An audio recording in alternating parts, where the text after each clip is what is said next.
Fala, professor e estudante. Tudo bem com vocês? No artigo dessa semana vamos ver o seguinte: adaptações na arquitetura anatômica ao treinamento ou à lesão. Pois bem, aqui na tela do meu computador eu tenho o jornal, o qual artigo foi publicado, eu tenho o título do artigo, os autores e a data de publicação está lá no artigo. Para acessar esse artigo, o link vai estar na descrição do vídeo. Bora pro paper. Bom, aqui está a data de publicação dele, publicado pela primeira vez no dia 27 de janeiro de 2016, tá? Essa aqui é uma revisão curtinha, vocês conseguem ver aqui, tem 8 páginas, tá? Que ele traz a visão e a reflexão de estruturas anatômicas e a arquitetura dessas estruturas anatômicas e adaptação delas ao treinamento ou à lesão. Tá? Eu não vou entrar especificamente em cada uma, é mais para eu mostrar para vocês um artigo base, tá? Assim como eu mostrei outros e o feedback foi muito bom, esse aqui é um pouquinho mais a fundo aí. Traz alguns conceitos específicos da área, mas nada que um Google não resolva.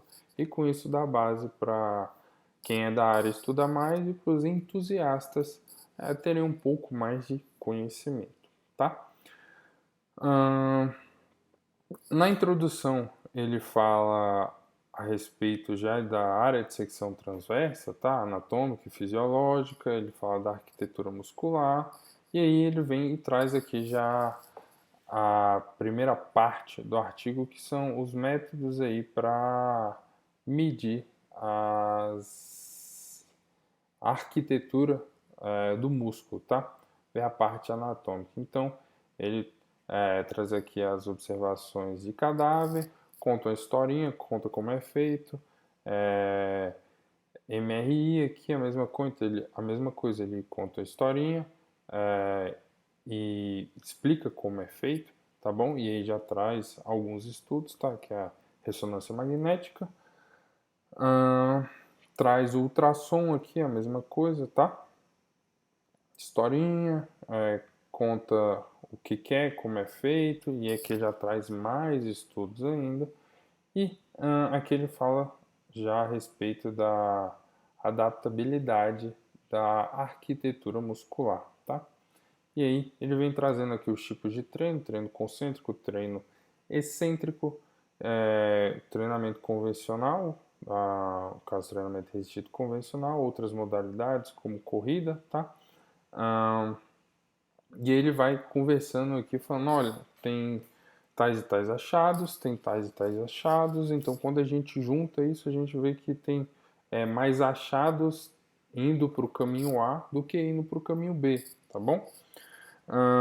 E aí ele coloca também que deve-se olhar para outras variáveis, como a amplitude do movimento, o comprimento do músculo, a velocidade de contração, né?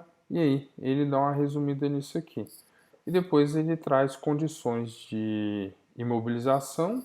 O cara botou um gesso ali, ou botou uma tipóia, enfim, teve que ficar de descanso.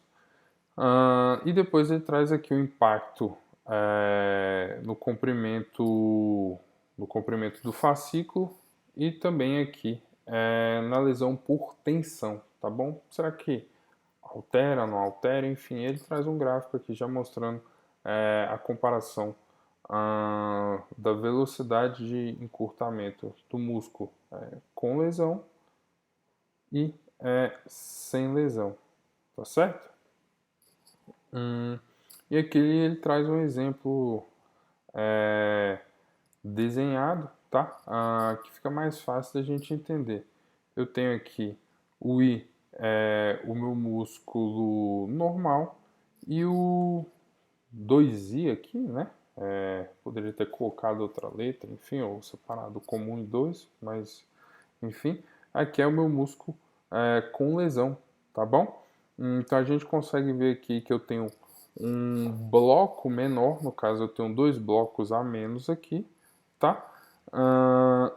Então o comprimento dele, quando ele for encurtar, ou depois quando ele for alongar, tá bom? Vai ser prejudicado, tá certo?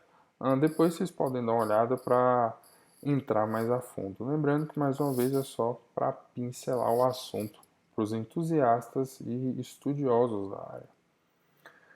E aí, ele traz um resumo geral aqui no final, tá?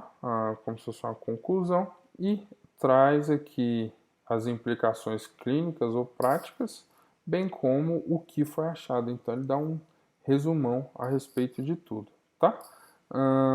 De forma resumida para vocês, a gente tem que sim que olhar para as outras variáveis, não somente o treinamento e a lesão, tem que ver se isso é retrospectivo ou prospectivo, ou seja, se o indivíduo já havia tendo pequenas lesões e aconteceu alguma coisa que estourou, né? Imagina um copo d'água, você vai gotejando, gotejando, gotejando, chega no final que transborda. Uma gotinha só transborda o copo todo, tá?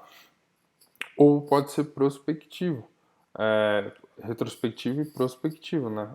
Ele teve algum estímulo ali que gerou uma microlesão e depois foi aumentando ao invés de tratar. E também deve-se olhar para as outras variáveis, que nem eu falei anteriormente. Amplitude de movimento, velocidade, enfim. E com relação ao treino ainda, treino concêntrico, excêntrico, enfim, ainda é meio cinzento em relação a isso, tá? Não tem como bater o martelo, beleza? As referências e vamos lá para cima para a gente finalizar. Bom, então para quem é da área, esse artigo dá uma base geral sobre medidas na área de treinamento de força, né, como medir o músculo, enfim, e para quem também é um entusiasta, é um artigo bem interessante, apesar de, mais uma vez, ter algumas partes técnicas, nada que um Google não resolva. E, voltando para quem é da área, sugiro fortemente a leitura, tá? Porque ele traz reflexões a respeito de determinados pontos, por exemplo, do ângulo de penação, do comprimento do fascículo, da espessura, tá bom? Recomendo fortemente a leitura para quem é da área, beleza? Valeu!